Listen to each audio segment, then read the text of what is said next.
Good evening. Welcome to Lenten services this evening. Couple changes one change in the bulletin. There won't be any special music tonight because Nona's sick and not feeling well, so the Instruments of Praise won't be playing this evening. I want to thank Reverend Tom McGaggard for being here this evening to fill in for Pastor Ed, and looking forward to his message. Let's start the service with our opening hymn, number 253, When I Survey the Wondrous Cross.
Our scripture this evening is in the book of Matthew, chapter 27, verses 11 through 26.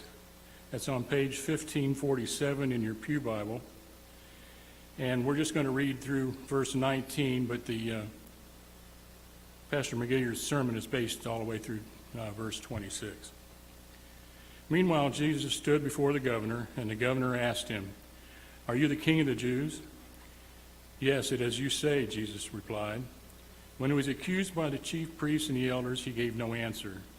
Then Pilate asked him, "Don't you hear the testimony they are bringing against you?" But Jesus made no reply, not even to a single charge, to the great amazement of the governor. Now it was the governor's custom at the feast to release a prisoner chosen by the crowd. At that time, they had a notorious prisoner called Barabbas. So when the crowd had gathered, Pilate asked them, "Which one do you want me to release to you, Barabbas or Jesus, who is called Christ?" For he knew it was out of envy that they had handed Jesus over to him. While Pilate was sitting on the judge's seat, his wife sent him a message. Don't have anything to do with that innocent man, for I have suffered a great deal today in a dream because of him. Okay. Reverend McGator, it's your turn.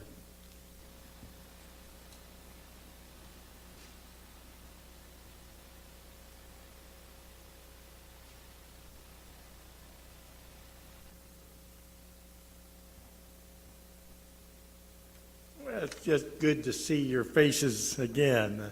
Hope that you all have been doing very well, and I see good things about what's happening here at Speed Church.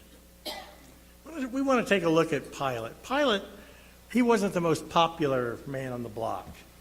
He was appointed, and he wasn't popular because he had the authority to appoint the high priest for the Jewish people. He kept Caiaphas, who had already been there when Pilate was appointed.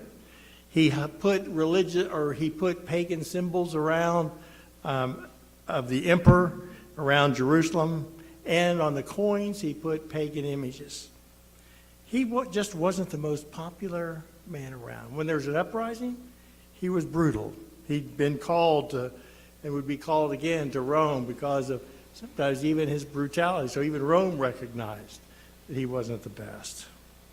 It's kind of interesting, but the Eastern Orthodox Church consider him a saint. The Ethiopian Orthodox Church, because they think that because of he's washed his hands and said, I have nothing to do with this man, thought that he had converted and become a Christian. We don't know for sure, but what it is. But Pilate was not. What we do know is that he ordered the crucifixion of Jesus. Jesus, he would go to Pilate, would have Pilate order the crucifixion. Jewish people could not have someone executed. They couldn't carry out capital punishment. And then we read today that Pilate's wife had a say in the matter. She tells him to have nothing to do with this man. He's innocent. And Pilate surely struggled with that. Have nothing to do with this man. But the crowds, they're calling out for his crucifixion. Have nothing to do with this man. Hard to say what she meant by that exactly. One of the things we know that she said that he's innocent. So don't be involved in this mess that's been brought to you. But the crowds were hollering, crucify him. Pilate wanted to keep the peace, and so even though he might have known that it was wrong to have Jesus crucified, he went along with the crowds, submitted to them, and lots of people cried out for his crucifixion, and he was eventually crucified. The crowds, they're like that. Crowds, they call out for the crucifixion of Jesus, and crowds are like that. Crowds want us to do this or that, and especially sometimes when we find ourselves in high school or junior high, the crowd's calling us to do something, and it's tempting to go along with the crowd. Even when we're adults, sometimes the crowd cries out for us to go along with the crowd, but we sometimes yield to that. We can identify, I think, with Pilate in the midst of this, where he says, where he allows the crowd to dictate what he's doing. Pilate surely felt torn. His wife told him to have nothing to do with it. Man, he was manipulated and called to crucify Jesus. He was already in trouble with the powers that be. He would be again. We've been in Pilate's shoes. Jesus says, love your enemies, but sometimes we go along with the crowd. Jesus says, and the scriptures tell us to welcome our aliens, but sometimes we go along with the crowd. We've heard Jesus say, die to yourself, but oftentimes we find ourselves living for ourselves and ignoring the ways of Jesus because of what the crowds say. We've heard Jesus say, give all that you have, but we just want to hold back just a little bit more. As a kid, maybe you've seen a kid picked on a playground. and stood up for him. And other times, maybe not so much. Judas, he was a part of the crowd. He wanted to go along with those. Peter, he was a part of the crowd when he denied Jesus. We find ourselves in the same place, a part of the crowd. Pilate's wife said, "Have nothing to do with this man." And I think she meant, don't condemn this man to death. But keep holding him. See him as who he is, innocent, one sent from God. Oh, the crowds, they went along with each other. Pilate went along with the crowds, but not Jesus. He would not listen to the crowd, no matter how mean they could get, no matter what they could do or to him or not do to him. He didn't go along with the crowd, but rather he stuck to the will of God. The crowds cried out for hatred and bitterness, not Jesus. He cried out, in spite of what the crowds were saying, he cried out for love and mercy. Jesus wouldn't listen to the shouting crowd. He just listened to love. He just listened to God. Amen.